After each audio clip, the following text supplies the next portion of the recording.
Hi everyone, I hope you're all well. This is a video, as you can see, for the AQA Comedy Anthology. This is really a summary tutorial where I'll be looking at all of the 7 poems in the Comedy Anthology for A-Level English Literature B. You can see here we've got the pictures of our 7 poets. The collection does comprise of 7 poems, which are all very different in a way, different periods, different contexts. So the purposes of this video is to go through each of them and to just in one place really give you the key and fundamental information for each of them. I'm going to start by just giving you a bit of an introduction to the anthology to begin with. This anthology, when it was put together about 7-8 years ago now, was designed to show off aspects of comedy, which is a phrase that I end up using a lot with students, because when you put these poems together, they really do give an insight into how multidimensional comedy can be. There are lots of different types or subcategories of comedy, and what the exam board has done is they've tried to find poems that meet many different subcategories of comedy. So whereas they may all be included in the comedy genre, they are very different. Some are satires, for example, some are darker, some are more domestic, some are more farcical. So there's lots of different versions of comedy. And as you can see there from the bottom, it's really important that students study all 7 poems because they need to be able to make the right choices regarding which poems to use in their responses. You don't want to pick the wrong poems. So some of these poems you might find humorous, but as I said, because comedy is quite complex, comedy can also come from darker issues such as taboo, such as the depiction of marriage and sex and romance and gender, and really giving a social comment really about what it is to be human behaviour, culture, society. Comedy often will draw attention, will draw kind of substance from the depiction of human foibles or shortcomings, which are the mistakes and the flaws that we sometimes make, as a way to poke fun at, I suppose, what it is to be human, because we all make errors, we all make mistakes. Sometimes we hope that we won't be caught making those mistakes, but comedy really is all about this collective sense of humanity. Some of the poems are satires and give a particular version of people, portraiture of people. But for AO2, authorial methods, there's also interesting use of symbolism, there's interesting use of comic language, including colloquialisms in some of them, and also who is the speaker of the poems can also be interesting to analyse. For example, it could be a speaker who is empowered, which is often sidelined or marginalised in society usually. It could be a very sarcastic speaker. It could be a very intellectual speaker. So the use of the speaking voice and the voices heard in each of the poems can also be something to comment on for AO2. Some of the poems can also mock the elite or the powerful. They can be a domestic powerful, as in family members, or they can be more of a political, societal sense of power, such as political leaders. So the exam board here has really tried to vary and to give you 7 different versions, I suppose, of what could be incorporated in a comedy specification. So very simply, I'm just going to go through each of the poems briefly. You can see that I have categorized the slides into 6 different sections. The most important thing, really, I find when teaching this is that it's important to obviously know the poems and to know the themes, but it's also important to know how why those poems fit into the comedy tradition. So I've dedicated there 2 boxes on the right, the yellow box and the green box, to do with why has this been included on a comedy specification and some of the aspects of comedy that we also see. So I'm not going to read through all of this because you can obviously pause the video, but you can see John Donne here, the poem 1633. The main crux of this poem is about sex and lust. We have a young intellectual speaker who is trying very hard to have premarital sex with his mistress. She doesn't want to, or at least that's the impression that she's giving him, and she's really testing him. He's really got stuck into this very theatrical and audacious argument. Because he's a young intellectual speaker, he's using this rather trivial image of a flea to try and engage in premarital sex. The size of the flea and how fleas were common back in the 17th century would also suggest that the speaker thinks his request to have premarital sex is not that big a deal. However, I don't think we're supposed to see this mistress as a trembling victim. I don't think we're supposed to see her as almost being tortured. I think she's enjoying the flirtation. She's quite feisty. She deliberately disobeys him when he says don't kill the flea, and she does anyway. So she's also kind of testing him, and it's almost a battle of the sexes here.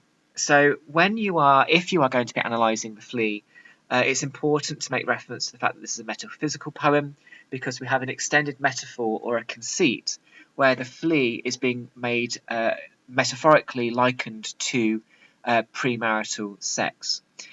At the time, contextually, when they did not have the same scientific understanding as we do now, they believed that the mixing of the blood symbolised the mixing of sexual fluids. They also believed that blood had the same capacity as semen. So obviously society has and science has moved on since then. So this was actually a love poem when it was written, but as audiences have progressed, we now view this poem perhaps as more of a ridiculous and absurd argument that the speaker is engaged in. So the idea of mixing of the blood is what the speaker is saying. She might as well just have sex with me because our blood is already together in the flea. There's no problem to your reputation from that.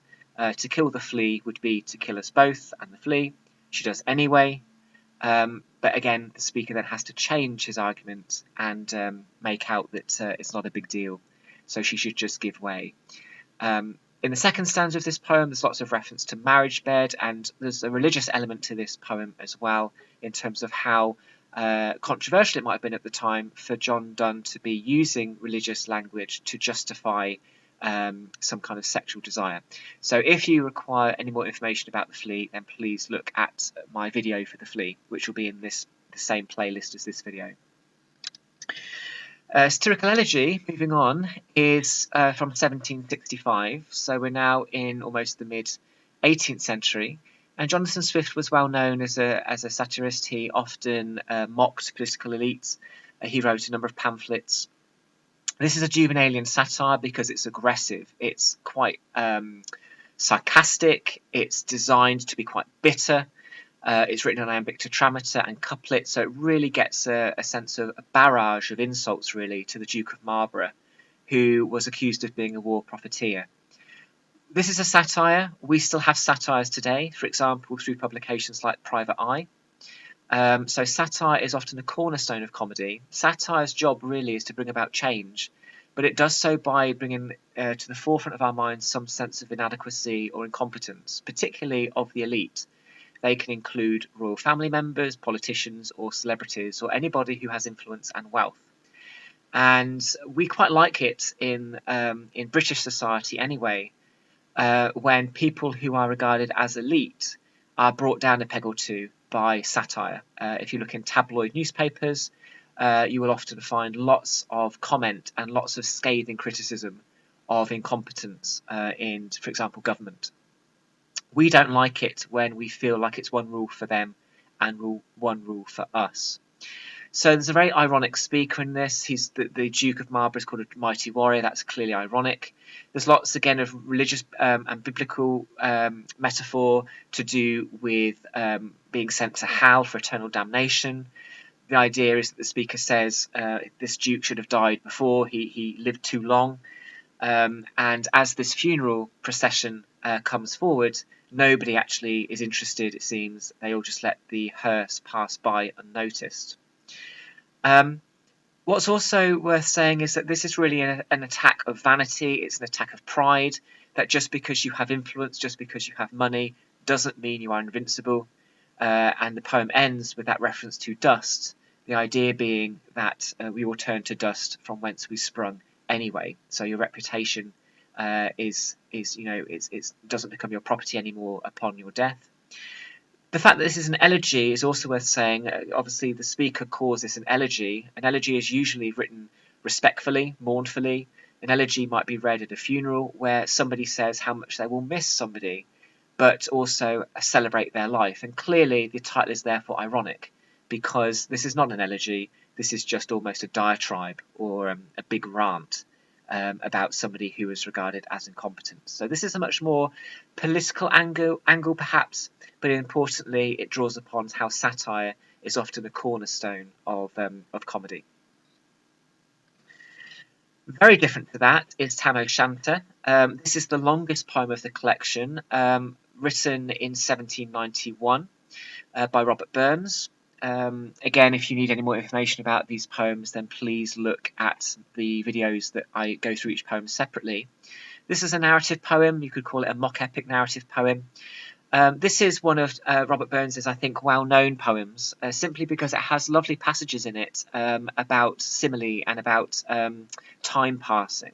So there's actually lovely language in this poem. Don't be put off by the fact it's written in Scottish dialects. That it's not necessary. You don't have to necessarily know what every single word means. You just need to make sure that you know what the story is. And it's a relatively simple story. You have this working class man called Tam, who's in a pub after a market day. He's got very, very drunk. It's stormy outside. His wife is annoyed that she keeps getting ignored by him. Tam gets on horseback. As he gets near a church, he notices that there is a party inside, but it's not a party of humans, it's a party of scary, gothic creatures like the devil, ghosts, warlock, witches, and so on. So it's quite a bizarre story. There's also quite a lot of grotesque imagery in there as well, to do with tomahawks and schematas and murdered children and hanging nooses and all kinds of things, which would have tantalised the audience of the time. And in the end, it's a happy ending of sorts, because Tam does survive after the witches chase him. The belief was that supernatural deities could not cross running water, so he has to get to the middle of the bridge. So he survives, but poor Maggie, the horse, has her tail pulled off. But Tam does live to see another day. So drunkenness is very important in this one. There's a sense of there is a happy ending, but it's, I suppose, an ironic moral at the end as well. A lot of joviality, a lot of conviviality, which often comedy is all about, that sense of unity in time and place. So despite this being quite a surreal and absurd story, we can clearly see why it would be included in a comedy specification, simply because of the content of the poem itself. Sonja Prestatyn, different still. So we're now getting to the four poems of the collection, which are a lot more modern. So Philip Larkin, 20th century poet. Sonja Prestatyn was written around 1962. You could say this is a dark satire. This is proof that comedy sometimes comes from pranking and sometimes comes from crudeness and the focus on taboo. In this poem, Larkin sees a poster advertising the North Welsh resort of Prestatyn. And as was the time then, pre-internet, posters were very common in terms of advertising. We would, now we have the internet, we think, goodness me, it seems like a different world, and I suppose it was in a way. But on this poster, in order to make it look alluring, there's a young woman on this poster in quite a sexualized pose. And if you are familiar with feminist criticism, you might want to attribute the idea of the male gaze to this, the idea that this woman is sexualized because sex sells, but the maker of the poster believes that the poster will be viewed through the male lens. Over a period of 2 weeks, Larkin sees that men are gradually defacing and vandalising this poster and drawing quite graphic and disturbing things on the poster, such as pubic hair, private parts, and there are undertones in this poem of violation and even rape. Many students wonder why this poem is even on a comedy specification, seeing as we're talking here about sexual violation. However, the argument would be that it's the way in which the poem is told that makes it comic, Larkin very commonly used colloquialisms. We have got their huge tits and fissured crotch, for example. So it's his very honest depiction of the descriptions of the drawings and the doodles on the poster, which could place this within comedy. There's also a very strong juxtaposition in this poem between the idealistic image of Prestatyn in the poster, referred to in stanza 1, and the contrast with the reality of Prestatyn and what happens in stanzas 2 and 3. So, and also the men who are defacing this poster are doing so, they're breaking the rules, but sometimes rule breaking is synonymous with entertainment, and entertainment is sometimes synonymous with comedy as well. So again, despite there being some dark and taboo issues in this poem, there are arguments to be put forward that its honesty, I suppose, and its reality and its brutal depiction of this poster as to why it has been included in the comedy specification.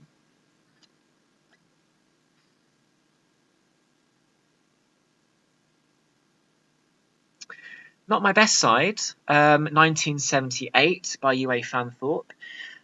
This is an ekphrasis poem because it is a poem that is inspired by a work of art, the painting of St George and the Dragon, a very old painting as well. The painting consists of the depiction of a dragon, a maiden and a knight, and what Fanthorpe is doing is she's really mocking the narrative of the painting. She's saying that we look at this painting and we assume that the maiden is the one needing to be rescued, we assume the knight is the heroic one, and we assume that the dragon is the enemy. So what Fanthorpe is doing is she's saying, well, that's one way of looking at this painting, but there might be other narratives as well. So she's really playing about with the narrative of the painting, and in so doing, she's making the narrative and the characters in this painting seem more entertaining. If you recall, the poem comprises of 3 monologues.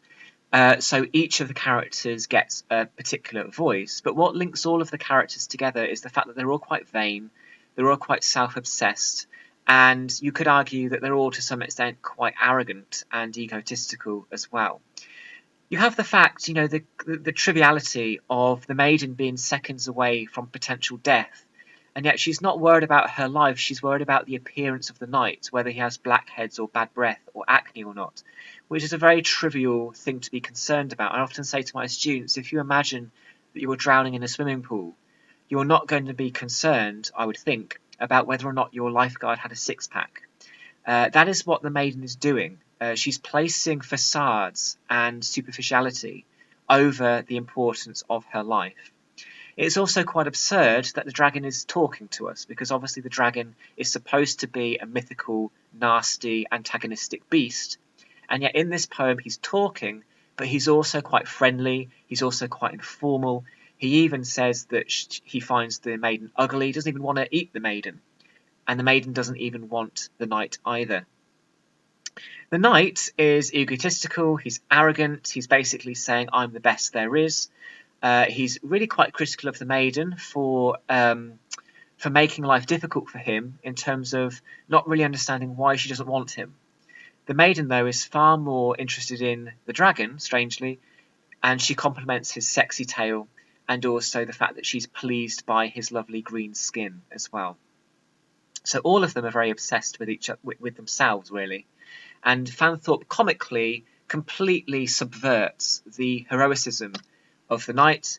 Rather than him being seen as a masculine, brave, strong figure, he's actually beardless, according to the dragon.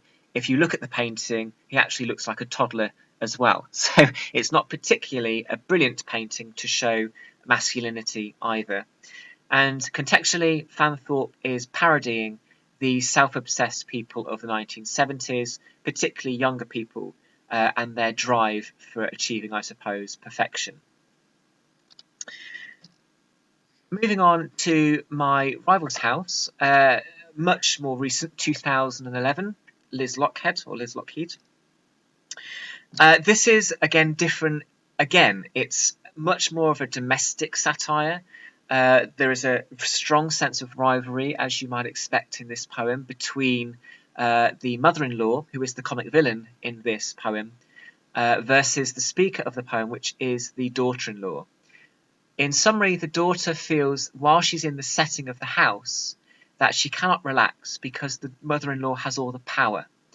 And we have minor sentences like lady of the house, queen bee, which goes to show how sarcastic but also how bitter, I suppose, the speaker is, that she cannot relax in this house because of the presence of the mother-in-law. Now, the mother-in-law, in her defence, has just been protective, maybe, and therefore the mother just wants the best for her son. And because this poem has a high degree of relatability, it might resonate with some readers who have also had the intimidation, maybe, or the interrogation by in-laws. I often ask students, what was it like when you met your partner's in-laws for the first time?